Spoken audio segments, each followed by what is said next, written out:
మా ఫ్రూట్స్ మొక్కల్లో ఇదొక మొక్క, యాపిల్ బెర్రీ మొక్క. చూడండి కాయలు పట్టేసింది మంచిగాను చక్కగాను.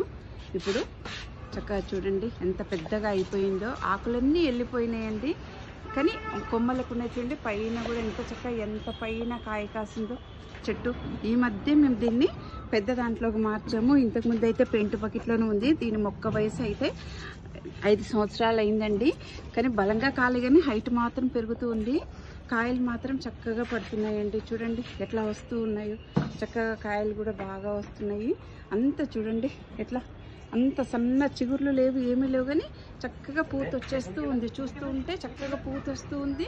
అంతటా పైనకి వెళ్ళిపోయేసరికి చక్కటి మళ్ళీ కాయలన్నీ వచ్చేస్తున్నాయి. చూడండి ఎంత చక్కగానండి కాయలు. ఇది ఏమీ లేదు, నేను చెప్పాను కదండి, ఏ ఎరువులు వాడకుండాను ఇలాంటి దాంట్లో నేను చిన్న చిన్న డబ్బాల్లో కిచెన్ వేస్ట్ వేసి పెడతాను.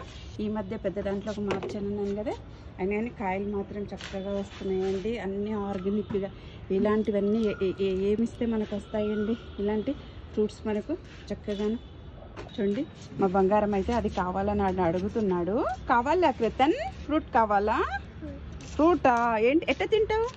అట్లా తింటాడంట. చూడండి ఇక చూడండి ఇలా కోసి పిల్లలకి ఇస్తే మనకి ఎంత ఆనందంగా ఉంటుందో కదండి. చూడండి ఇది ఎంత బాగుందోనండి. చూడండి ఎట్లా పక్కింది కూడా వాడికి ఇస్తాను.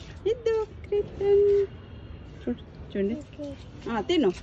చూడండి వాడు పట్టుకొని వెళ్ళిపోతూ ఉన్నాడనమాట చక్కగాను. ఫ్రూట్ తిన్.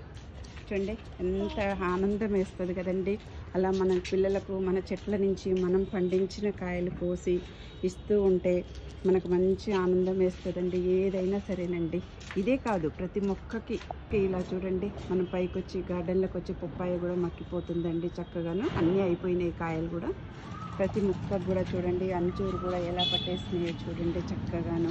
ప్రతి మొక్కకి మనం ఇలా కోసుకొని ఇలా చూసుకొని మన పిల్లలకు తినిపిస్తూ ఉంటే, ఇలా ప్రతి ఫ్రూటు మనం మన పిల్లలకు కోసిస్తూ చక్కగా ఇస్తూ ఉంటే మనకు చాలా ఆనందం వేస్తుందండి. ఏదైనా సరే రండి.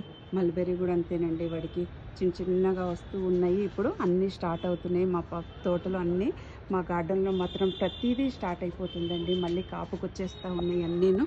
ఎక్కడ చూసినా సరే మొక్కలు ఎండాకాలం కదా అందుకనేసి అన్నీ అయినాయి. అయినా సరే చక్కగా మళ్ళీ పండ్లకు వచ్చేస్తున్నాయండి అన్నీను. చూస్తుంటే ఎక్కడ చూసినాను. సపోటా కూడా మళ్ళీ పిందెలు పడుతున్నాయండి అన్నీ చక్కగాను. చూడండి ఎట్లా పిందెలు పడుతున్నాయి. చూడండి అన్నీ ఆర్గానిక్గా మనం ఇలా పండించుకున్నాం అనుకోండి మనకి ఎంత ఆనందం వేస్తుందో కదా. సరే కొంచెం శ్రద్ధ తీసుకొని మనం చూసుకున్నాం అనుకోండి మనకు ఎన్నో కాయలు తీసుకోవచ్చండి చక్కగాను. మా గార్డెన్లో అన్నీ మళ్ళీ స్టార్ట్ అవుతున్నాయండి. అన్నీ ప్రతి ఒక్కటి కాయలు పడుతుంది చక్కగాను. చూస్తుంటే మాత్రం చాలా ఆనందం వేస్తుంది. అన్నీ ఆర్గానిక్ ఫ్రూట్స్ అండి. మేమైతే ఏ ఎరువులు వాడమని చెప్పాను కదా. మళ్ళీ చూడండి చిగుర్లు స్టార్ట్ అవుతూ ఉన్నాయి చక్కగాను. మళ్ళీ ఇప్పుడు చూడండి ఇలాంటి అందమైన ఫ్రూట్స్ మీరు కూడా పెంచుకొని ఆర్గానిక్గా తీసుకోండి.